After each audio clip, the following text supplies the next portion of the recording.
Bismillahirrahmanirrahim. Assalamualaikum warahmatullahi wabarakatuh. Alhamdulillahi rabbil alamin. Alladhi hadana lihadza wa ma kunna linahtadiya laula an hadana Allah. Wassalatu wassalamu ala asyrafil anbiya'i wal mursalin wa ala alihi wa sahbihi ajmain, amma ba'd. Kaum muslimin dan muslimat, as-saimina was-saimat, jamaah subuh yang insyaallah sama-sama dimuliakan dan dirahmati oleh Allah Subhanahu wa taala. Puji syukur kehadirat Allah Rabbul Alamin senantiasa kita panjatkan atas limpahan rahmat, hidayah dan taufiknya kepada kita semua, dan terutama atas perkenannya sehingga kita masih diberi kesempatan membersamai bulan suci Ramadan, bulan yang penuh keberkahan, dan semoga kita merupakan bagian dari hamba Allah yang berusaha secara TSM meraih keberkahan Ramadan. Selawat dan taslim atas junjungan Nabi Allah Muhammad sallallahu alaihi wasallam, Nabi junjungan dan panutan terbaik kita, Nabi yang telah mencontohkan bagaimana meraih keberkahan bulan suci Ramadan. Semoga kita adalah bagian dari umatnya yang terus berusaha tidak hanya meneladani beliau, tetapi karena dengan meneladani beliau kita pun menjadi teladan bagi orang-orang di sekitar kita. Jamaah yang dimuliakan oleh Allah Subhanahu wa taala, kita manusia sebagai hamba Allah memerlukan Tuhan, memerlukan agama, karena kita adalah sesungguhnya juga termasuk makhluk yang memiliki banyak kelemahan. Meskipun ada orang merasa selalu paling kuasa, paling benar, pokoknya paling, Pak. Bahkan seperti Fir'aun diceritakan dalam Al-Quran, saking merasa palingnya, maka dia mengangkat dirinya sebagai Tuhan. Disebutkan dalam Al-Quran itu, dia menyebut dirinya adalah, kami adalah Tuhan yang tinggi. Ana rabbukumul a'la. Padahal rasa kantuk saja susah dikendalikan. Dan seterusnya. Raja Namrud, menurut riwayat, dia juga sangat berkuasa sampai-sampai menjatuhkan hukuman kepada Nabi Ibrahim, tidak tanggung-tanggung, Pak. Itu caranya dibakar. Tetapi menurut riwayat dia meninggal gara-gara apa? Hanya karena ada makhluk kecil masuk di hidungnya, lalu dia tidak bisa kendalikan, akhirnya dia sendiri yang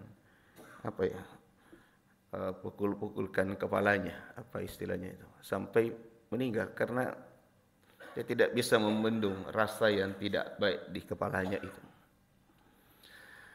Itulah manusia kalau tidak memperhatikan, tidak mengikuti agama, maka kata Rasulullah pasti kehidupannya sesat. Jamaah subuh yang dimuliakan oleh Allah Subhanahu wa taala, dalam keterbatasan manusia ini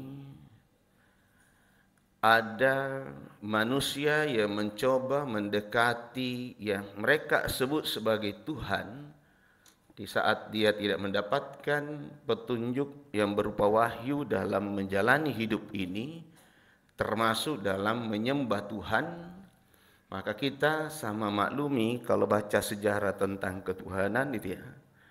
Ada agama kalau ingin menyembah Tuhannya itu menyiapkan sesajen. Apa fungsinya sesajen? Karena dia merasa bahwa keinginannya tidak bisa semua terpenuhi, baik itu yang dia mau raih maupun yang dia mau tolak. Kan kita berdoa sebetulnya karena kita ingin kebutuhan kita terpenuhi dan yang kita tidak suka itu menjauh dari kita. Namanya tolak bala ya. Jadi tolak balanya kan itu sebetulnya adalah memohon kepada Tuhan. Dengan dulu ya mungkin masih ada sekarang ya, atau berubah wujudnya. Itu dengan cara menyiapkan sesajen. Dalam ajaran agama kita, dalam hubungannya dengan interaksi kita dengan manusia, kaitannya dengan Allah, ternyata sifat riya itu masuk kategori syirik kecil. Gitu Pak. Jadi kita melakukan sesuatu ingin dipuji, itu sudah syirik kecil. Apalagi kita melakukan sesuatu tidak sekedar mau dipuji, tetapi mau diangkat, mau dipilih. Itulah sebabnya kenapa sogo itu haram. Karena sesungguhnya menyogo itu adalah bagian dari perbuatan meremehkan Allah. Itu perbuatan meremehkan Allah. Kalau mau jabatan apa kata Allah? A'udzu minasyaitonir rajim. Qulillahumma malikal mulk tu'til mulka man tasya wa tanzilul mulka man tasya wa tu'izzu man tasya wa tudhillu man tasya. Tapi kan kita tidak yakin itu. Itu persoalannya. Kita tidak yakin. Jadi sebetulnya ketika orang-orang dulu, atau dalam hal ini apa istilahnya, animisme ya, itu membuat sesajen lalu kemudian menghadap kadang ke pohon kemana, itu karena sebetulnya ada keinginannya. Ada keinginannya. Sekarang modelnya berbeda. Itu tidak kepada pohon, tetapi kepada pemilih, kepada atasan yang mau mengangkat, itu kita sogok. Itulah sebabnya kenapa sebetulnya dilarang. Nah, kenapa itu kita lakukan? Karena kita manusia ini itu tadi berada pada posisi ketidakberdayaan, lalu kemudian kita kurang meyakini petunjuk ajaran agama kita. Saya kira kita semua sering mendengarkan dan barangkali menghafal ayat ini. Saya ingin menyampaikan salah satu ayat. Ayat ini tidak jauh dari perintah puasa. Kalau perintah puasa itu kan Al-Baqarah 183, 485 ya. Lalu kemudian 87, 187 maksud saya. Di 186 Allah berfirman, "A'udzu minasyaitonir rajim, wa iza sa'alaka ibadi anni fa inni qarib. Ujibu da'watad da'i idza da'an falyastajibu li wal yu'minu bi la'allahum yarshudun." Kalau terjemahnya Menterian Agama, dan apabila hamba-hambaku bertanya kepada Muhammad tentang aku, maka sesungguhnya aku dekat, aku kabulkan permohonan orang yang berdoa apabila dia berdoa kepadaku, hendaklah mereka itu memenuhi perintahku dan beriman kepadaku, agar mereka memperoleh kebenaran, peroleh petunjuk. Irsyad itu petunjuk yang benar. Karena ada juga orang sekarang memberi petunjuk ke jalan yang salah, Pak. Itu bukan irsyad namanya. Kasih juga petunjuk tapi salah. Jemaah yang dimuliakan oleh Allah Subhanahu wa taala. Jadi Allah sudah menegaskan sebetulnya ya, ujibu da'wata da'i idza da'an. Aku akan memenuhi permohonan atau doa-doa orang yang berdoa. Janji Allah pasti benar ya. Pasti benar. Hanya saja memang doa kita itu tidak selamanya sesuai dengan keinginan kita. Kalau kita adalah orang-orang baik, maka seharusnya keyakinan kita lakukan yang benar. Lakukan yang baik, lakukan yang bagus, lalu bertawakal, insya Allah Allah akan memberikan yang terbaik. Karena itu kita harus meyakini bahwa apapun yang Allah lakukan bagi kita pastilah yang terbaik. Alladzi ahsana kulla syai'in khalaqahu. Lalu kadangkala yang menimpa kita sesuatu yang kita tidak suka. Tapi Allah juga menyatakan, fa asa an takrahu syai'an wa huwa khairul lakum. Boleh jadi sesuatu yang kita tidak suka, di dalamnya itu ada kebaikan. Kalau tidak keliru, Khalifah Ali bin Abi Thalib karramahullah wajhah itu pernah menyatakan kurang lebih maksudnya begini. Dalam kegagalan, kesulitan, di situ ada kebaikan. Cuma tidak semua, kadangkala kita menyadari kebaikan itu dalam kegagalan. Meskipun dalam kenikmatan di situ juga ada kebaikan, ada kebahagiaan. Tetapi bisa juga di dalam kenikmatan ada hal yang tidak baik dan bahkan boleh jadi menghinakan. Termasuk dalam jabatan itu bisa memuliakan kita, juga bisa menghinakan kita. Hasil survei menunjukkan bahwa yang ditangkap KPK hanya yang memiliki jabatan, Pak. Karena memang itu tugasnya. Tidak sweeping orang yang tidak punya jabatan itu KPK. Tapi kalau manusia itu ya, dengan ambisinya itu bisa melakukan apa saja itu. Jemaah yang dimuliakan oleh Allah Subhanahu wa taala. Jadi itu satu, kadang kita merasa bahwa doa kita tidak diijabah. Padahal kita sudah melakukan yang terbaik menurut kita. Jadi Allah sebetulnya menyelamatkan kita saat itu, padahal kita nuntut Tuhan supaya sesuai dengan keinginan kita, padahal bukan itu yang terbaik.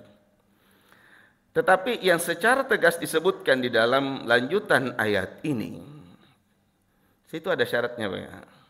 Fastajibuli wal yu'minu bi. Apa kata Allah? Hendaklah mereka itu, maksudnya kita ini memenuhi perintah Allah dan beriman kepadaku, kata Allah. Nah ini yang kadangkala kita belum maksimal melakukan perintahnya, tapi sudah nuntut hak. Saya tidak tahu kenapa kita memilih kosakata apa sih namanya, hak dan kewajiban. Mestinya kewajiban dulu baru hak, Pak. Jadi akhirnya apa orang? Kalau dia secara sistemik nuntut hak terus, bilang kenapa kewajibannya belum? Ya karena memang di belakang, Pak. Nah ternyata kalau kita lihat di sini itu falyastajibuli wal yu'minu bi. Itu syaratnya. Kadang kita berdoa tapi tidak yakin. Kita berdoa tapi syaratnya untuk mendapatkan kita tidak lakukan. Ada yang tanya, rasa-rasanya ini sudah kita bermohon berdoa terus, kenapa masih begini? Ada juga yang mengatakan, kenapa bukan yang ini menang? Saya bilang, tunggu dulu, kebenaran itu selalu menang. Cuma bertahap, boleh jadi menangnya di masa kita. Boleh jadi menangnya nanti pada generasi kita. Cuman kita yang terburu-buru. Kalau kita belajar dari sejarah, karena sepertinya banyak orang sekarang ini nunggu mukjizat Allah itu ya.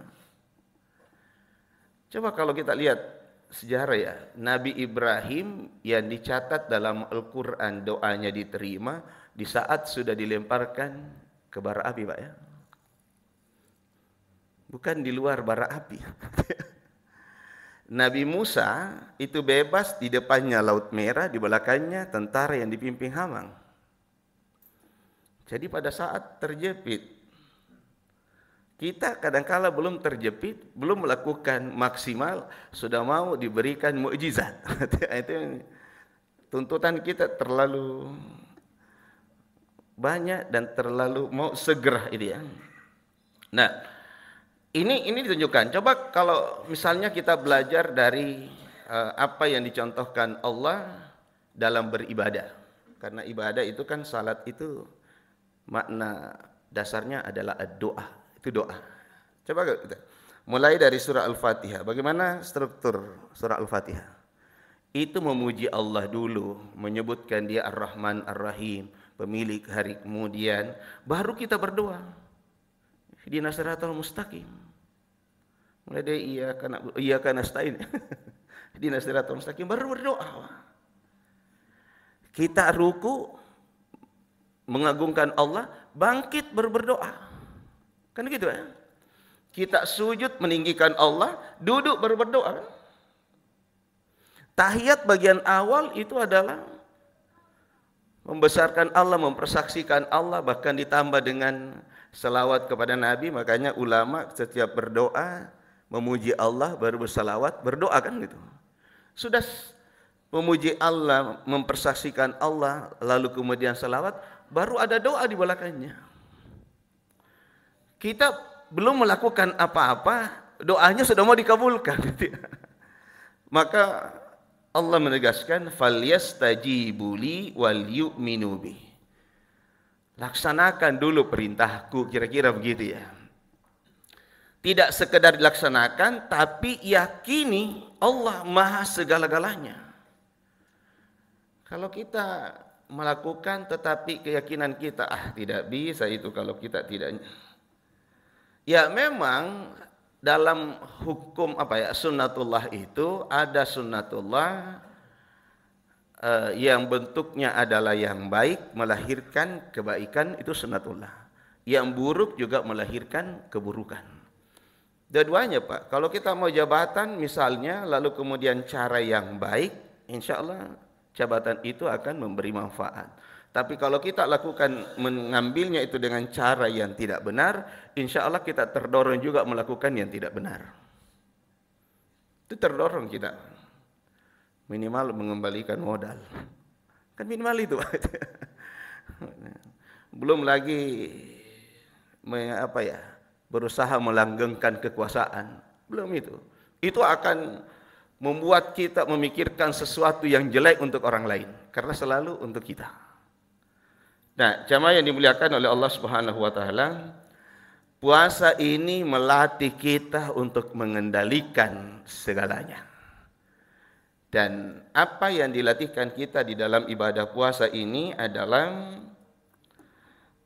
sesuatu yang membuat kita manusia sebetulnya sangat mudah terjerumus. Apa yang membuat kita mudah terjerumus?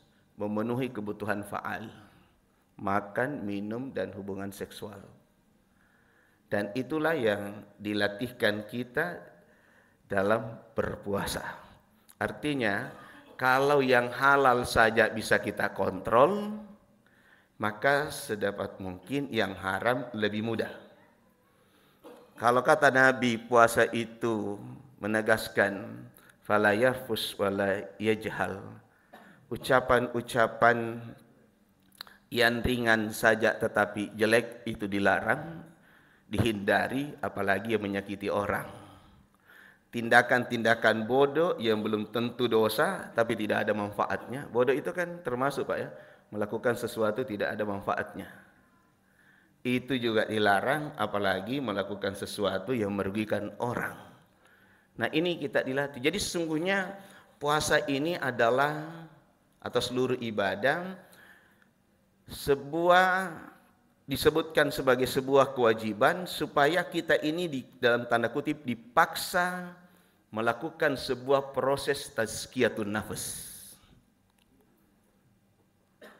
Nah, ada orang melakukan tazkiyatun nafs lebih dari standar, itu bagus juga, Pak. Kalau salat, puasa, berzakat, berhaji, ya kalau dalam kriteria Bang PT itu namanya SNDiktif. standar nasionalnya, standar minimalnya itu. Tapi kalau orang salat fardu tambah salat lain, misalnya ya, nah itu melampaui batas, melampaui target. Nah, kenapa beta? Kalau salat, kenapa salat lain itu tinggi, Pak? Karena dia tidak pamer. Salah satunya dia tidak pamer, gitu ya. Jadi itu standar. Jadi kalau kita tidak maksimal ini, maka kita manusia yang menurut Nabi lahir dalam keadaan fitrah. Al-Quran menyatakan allati fataran nas itu adalah dari fitrah. Itu semakin dewasa kita, kalau proses tazkiyah tidak bagus, maka semakin cenderung kita kurang baik gitu. Coba maki waktu kecil kalau kita berkelahi gampang baku baik toh. Tak sebentar je baku bombeknya, tapi semakin besar semakin susah. Apalagi kalau pemilu bisa 1 periode, Pak, belum baku ngomong. Itu kalau kita tidak tazkiyah. Tapi kalau orang yang bagus tazkiyahnya, insya Allah itu tidak ada masalahnya dengan persaingan begini. Itu biasa saja. Kalau proses tazkiyah ini berjalan. Sayangnya pendidikan kita baru proses takdib, taklim, dan tarbiyah. Takdib saja kurang, apalagi tazkiyah. Nah, karena itu tazkiyah menjadi penting untuk menjaga kefitrahan kita. Kalau terjaga kefitrahan kita, insya Allah komunikasi kita dengan Allah itu bagus, dengan sekitar bagus, sehingga ketika kita berdoa itu mudah, itu terijabah karena tidak ada yang menghalangi, kata Imam Al-Ghazali, karena dosa-dosa kita. Mungkin itu yang bisa saya sampaikan, kurang lebihnya mohon dimaafkan dan terima kasih atas perhatiannya.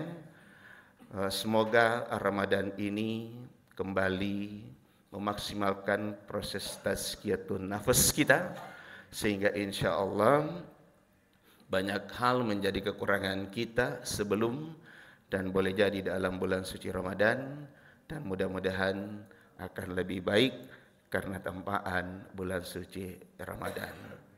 Nasrun minallah wa fathun qarib wa basyiril mu'minin. Hadanallahu wa iyyakum. Assalamualaikum warahmatullahi wabarakatuh.